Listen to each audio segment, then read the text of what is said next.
សួស្តីបងប្អូនទាំងគ្នាតើបងប្អូនដឹងទេថាតើធ្វើដូចម្តេចបានជាយើងអាចដឹងថាមានការដាក់ព័ត៌មានដដែលនៅក្នុងប្រព័ន្ធនៃកម្មវិធីឆ្នោត DV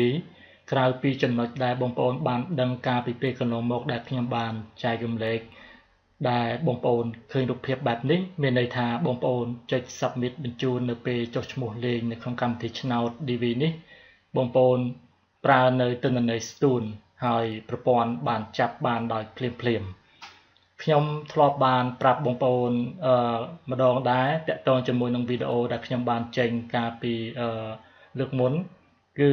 មានន័យថាប្រព័ន្ធនៃកម្មវិធីឆ្នោតនេះនៅតែធ្វើការចម្រាញ់ជាបន្តមុនដល់ដំណាក់កាលត្រូវបានចាប់ជាចៃដន្យដោយស្វ័យប្រវត្តិនេះហើយថ្ងៃនេះខ្ញុំនឹងប្រាប់បងប្អូននៅវិធីមួយទៀតដែលយើងអាចដឹងបានផងដែរថាតើព័ត៌មានដែលយើងបានបញ្ចូលទៅក្នុងកម្មវិធីឆ្នោត DV នេះមានច្រើនដងដែរឬទេដែលជាហេតុធ្វើឲ្យបងប្អូនគ្មានឱកាសសូម្បីតែក្នុងការចូលរួមចាប់ដោយចៃដន្យដោយប្រព័ន្ធកុំព្យូទ័រនៃកម្មវិធីឆ្នោត DV នេះមានន័យថាបងប្អូនធ្លាក់ដោយស្វ័យប្រវត្តិតែម្ដងឥឡូវខ្ញុំនឹងធ្វើការបង្ហាញបងប្អូននៅអ្វីដែលយើងនឹងឃើញកើតមានថាតើមានព័ត៌មានដែលយើងដាក់ដដែលនេះនៅក្នុងកម្មវិធីឆ្នោតដែរឬទេបងប្អូនចូលទៅក្នុង website dvprogram.state.gov ហើយនៅទីនេះគឺជាកន្លែងដែលបងប្អូនអាចឆែកមើលទៀងទាត់នៅលទ្ធផលនៃកម្មវិធីឆ្នោតបងប្អូនចុចប៊ូតុងនៃពាក្យ continue នៅទីនេះ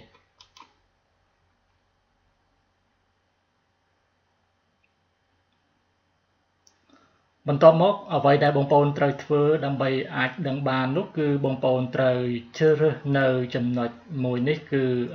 forgot confirmation number មានន័យថាយើងភ្លេចលេខកូដសម្ងាត់នេះគឺជាវិធីមួយក្នុងចំណោមវិធីដែលយើងអាចឆែកមើលនៅព័ត៌មានស្ទួននៅក្នុងកម្មវិធីឆ្នោត DV របស់បេក្ខជន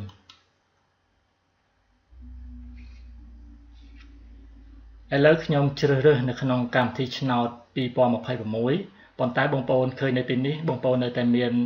ឱកាសឆែកនៅក្នុងឆ្នាំ2025នៅឡើយមានន័យថាកម្មវិធីឆ្នោតនេះគឺគេនៅតែបើកឱកាសដល់បេក្ខជនដែលបានលេងកាលពីឆ្នាំ2025នេះគឺអាចនៅតែឆែកបានឥឡូវយើងឆែកនៅក្នុងឆ្នាំ2026ហើយបងប្អូនត្រូវបំពេញព័ត៌មាននៅទីនេះគឺមានឈ្មោះនាមត្រកូលហើយនិងនាមខ្លួនឥឡូវខ្ញុំមានព័ត៌មាននេះខ្ញុំនឹងធ្វើការបំពេញ copy យកទៅបំពេញ paste នៅក្នុងនេះតែម្ដងហើយបងប្អូនចាំមើលទាំងអស់គ្នា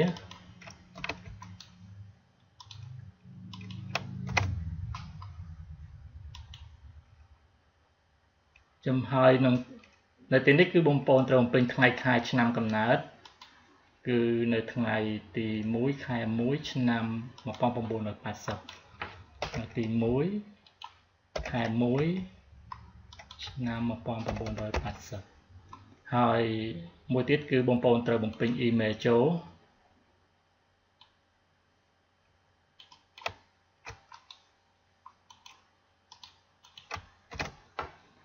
បន្ទាប់មកបងប្អូនត្រូវបង្ហាញអ្វីដែលមាននៅទីនេះត្រូវវាយបញ្ចូលលេខ5អក្សរ E ហើយនិងអក្សរ N បន្ទាប់មកបងប្អូនត្រូវចុចពាក្យ submit បងប្អូនឃើញទេនៅទីនេះគឺវាមិនបានទាញយកនៅលេខ confirmation number មកឲ្យយើងបានទេហើយវាបានប្រាប់យើងថាចំនួននៃការបញ្ចូលកម្មវិធីឆ្នោតហ្នឹងគឺមានច្រើនដងហើយដែលជាហេតុធ្វើឲ្យប្រព័ន្ធហ្នឹងមិនអាចទាញយកលេខ confirmation ជាក់លាក់ណាមួយបានទេនេះមានន័យថាបងប្អូនបានបញ្ចូលព័ត៌មានដដែលច្រើនដងនៅក្នុងកម្មវិធីឆ្នោតឆ្នាំ2026នេះដែលខ្ញុំបាននិយាយពីខាងដើមគឺប្រព័ន្ធនេះគឺចាប់រកឃើញថាយើងមានព័ត៌មានបញ្ចូលដដែលហើយនេះគឺជាហេតុផលមួយដែលធ្វើឲ្យបងប្អូនធ្លាក់ដោយស្វ័យប្រវត្តិតែម្ដងបាទនេះគឺជាចំណុចមួយដែលបងប្អូនត្រូវដឹងហើយឆ្លៀតក្នុងឱកាសនេះគឺខ្ញុំចង់បញ្ជាក់ប្រាប់បងប្អូនផងដែរថានាពេលកន្លងមកមានបងប្អូនយើងជាច្រើនតែងសួរខ្ញុំថា DVKH នឹងមានតំណាងនៅខ្មែរដែរឬទេព្រោះគាត់ចង់ជួបផ្ទាល់ដើម្បីទទួលបានសេវាកម្មពី DVKH ទាក់ទងជាមួយនៅក្នុងកម្មវិធីឆ្នោត DV នេះជាដើម ចម្លើយគឺมันមានទេអ្វីដែលខ្ញុំបានជួយបងប្អូនតាំងពីឆ្នាំ2020ដើម្បីទទួលបាននៅវីសាក្នុងប្រភេទកម្មវិធីឆ្នោត DV នេះគឺមានតែខ្ញុំផ្ទាល់ដែលធ្វើតាមរយៈបទពិសោធន៍ដែលខ្ញុំបានជាប់ឆ្នោតជាលក្ខណៈគ្រួសារនិងស្វែងយល់ពីកម្មវិធីឆ្នោត DV នេះបានច្រើនហើយ DVKH មិនមែនជាក្រុមហ៊ុនឬក៏ស្ថាប័នដែលធ្វើ business នោះទេអ្វីដែលខ្ញុំបានជួយបងប្អូននិងគិតកម្រៃខ្លះៗនោះគឺអាស្រ័យទៅលើពេលវេលាដែលខ្ញុំបានចំណាយទៅលើករណីបងប្អូននីមួយៗនិងដោយក្តីស្រឡាញ់ក្នុងការជួយដោយភាពស្មោះត្រង់តែប៉ុណ្ណោះប្រសិនបើបងប្អូនត្រូវការជំនួយក្នុងការចុះឈ្មោះលេងឆ្នោតពិសេសសម្រាប់អ្នកជាប់ឆ្នោតថ្មីៗដែលត្រូវការបំពេញសេវា DS 210ក្រោយជាប់ឆ្នោតអាចមកទំនាក់ទំនង DBKH ខ្ញុំជាអ្នកជួយបងប្អូនដោយផ្ទាល់